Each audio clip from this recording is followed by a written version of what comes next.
however you feel about the war in Ukraine, like I'm completely opposed to American intervention and support for it, but even if you support it, you can recognize that there are weapons companies that are raking in tens of billions of dollars off this. It's a money laundering scheme. Look at all the generals who are appearing on CNN and saying, oh, we need to be over there, and they're retired generals, and you look at where they're working, well, they're working for those contractors. So you have this whole thing that's rigged to keep us in this to provide a constant pipeline of new wars in order to feed the military-industrial complex, and, the CIA is a captive agency. It's interesting because one of the craziest aspects over the last year plus now during this war in Ukraine is that there isn't communication. And in fact, that Blinken brags about the fact that he's not negotiating with Sergei Lavrov, that he's not negotiating. And in fact, at least according to Fiona Hill's reporting and a couple other reports, that we've been discouraging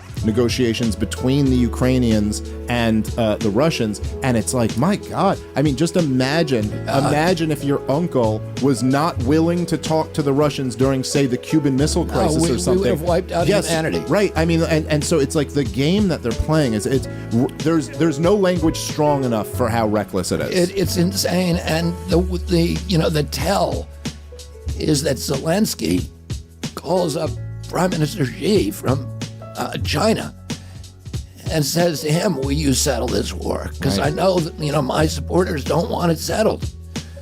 And Zelensky runs in 2019 saying, "I'm going to ratify the Minsk Accords."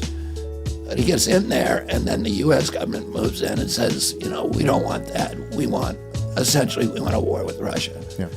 My uncle always said, you got to put yourself into the shoes of the adversary. Russia then says, okay, there's a U.S. government. There's a U.S. created government now in Ukraine on our border.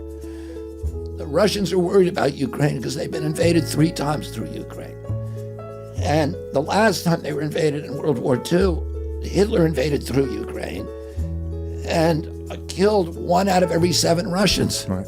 13% of the country was killed, and we reduced to rubble 1/3 of the country. So they're sensitive about the Ukraine. They don't want NATO in the Ukraine, and they don't want U.S. weapon systems in the Ukraine, and they made that really clear. Your uncle, I think, very reasonably said, when the Soviets wanted to put missiles in Cuba, he said, no, that is a deal breaker for us. Like, I know technically Cuba is not U.S. territory, but you cannot have nuclear missiles pointed at our country from a few miles off of our shores. That is a deal breaker. We will not stand that. We're taking that as an act of aggression. And almost all Americans look at that and say, yeah, that's reasonable. That's reasonable to say. There's no reason for Russian missiles to be a few miles off of our border. And before Putin invaded, to say, hey, Ukraine cannot be a part of your military alliance, I think is a reasonable position for the Russians to have. The reason the Russians wanted to put the missiles in Cuba is because we had put Jupiter missiles in Turkey. Right. And by the way, Ukraine, there's parts of the Ukraine that are only 400 miles from Moscow.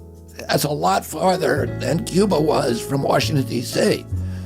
So to say that they don't have some legitimate national security concerns is I don't know, there has to be something, you have to have some kind of cognitive dissonance.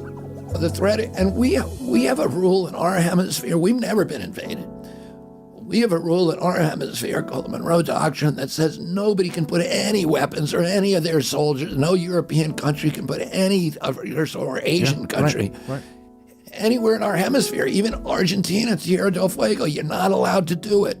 So, for us to say, okay, we're going to enforce that here, but we're going to have a different set of rules for Russia because Russia's the enemy. And by the way, when did Russia become the enemy?